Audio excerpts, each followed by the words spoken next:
Mon cher, je te dis que c'est depuis vendredi de la semaine passée que les FARDC enchaînent des victoires. Les FARDC vont de victoire en victoire, je te dis, mon cher.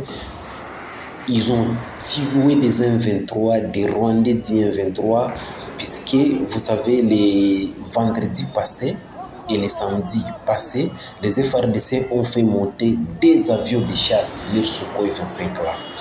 Les Sukhoi, c'est des Sukhoi 25 ont pilonné les positions des Rwandais 1-23 qui étaient sur toutes les collines, sur la cité de Sac. Ça veut dire la cité de, disons, la colline de Nenero, la colline de Kiusa et la colline de Malehe. Ces Sukhoi 25 ont incendié toutes ces collines. Mon cher, je te dis, le nombre de survivants était moins que le nombre de décès côté M23, côté l'armée rwandaise M23. Selon les témoins, le nombre de cadavres a dépassé le nombre de survivants militaires RDF, ça veut dire les militaires de l'armée rwandaise. Alors, c'est ce qui a fait d'abord, c'est ce qui a fait d'ailleurs que les terroristes rwandais du M23 fuient, se retirent ou bien disparaissent de la cité de Mweso et de la cité de Kibirizi. Et aujourd'hui, ce matin, nous venons d'apprendre encore qu'ils ont aussi disparu, qu'ils ont fui aussi la cité aussi de Kichanga.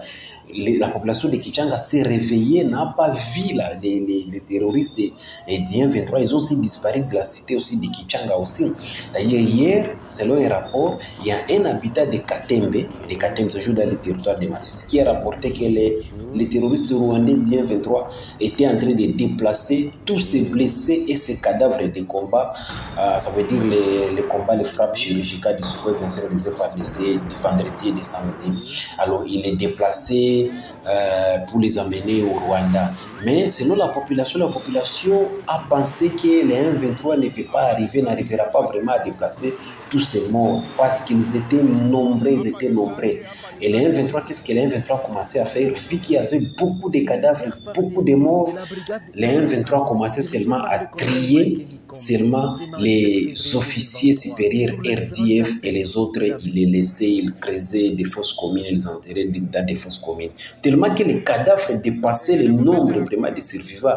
Alors, les M23 ne pouvaient pas. Qu'est-ce que les M23 commençaient à faire? Les M23 commençaient à trier seulement les officiers supérieurs de l'armée rwandaise pour les amener au Rwanda, qu'ils soient enterrés là au Rwanda. Et les autres, Tutsi, Banyamulenge qui sont morts, les autres M23, on les a enterrés dans des fosses communes, dans les Katembe, là, dans les territoires. Là, selon la population, il y a un habitat qui dit que lui-même comptait.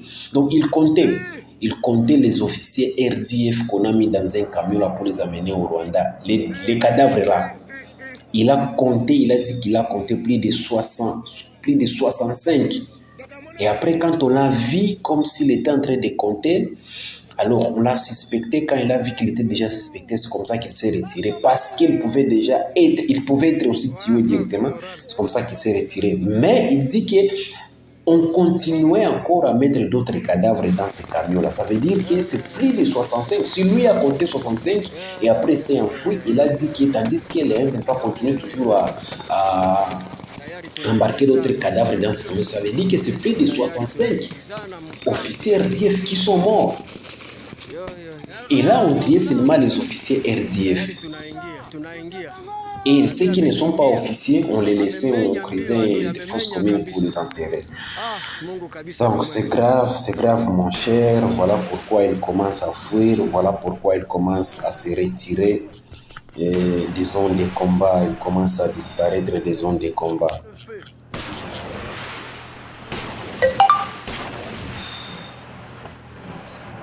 Donc ils disparaissent de ces zones de combat, c'est à cause de ces lourds bilans qui les a été infligés par la force de frappe des FARDC, par ces frappes chirurgicales des FARDC.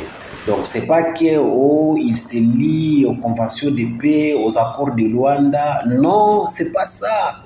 C'est à cause des frappes chirurgicales qu'ils ont reçues des FARDC. C'est à cause de ces bilans très lourds qui les a été infligés par les frappe chirurgicale des FARDC qui se sont retirés. Ils ne se sont pas retirés à cause des accords de Luanda. Non, ce n'est pas pour la paix. C'est après avoir subi des pertes. Ils se sont retirés. Mon cher, je te dis que c'est depuis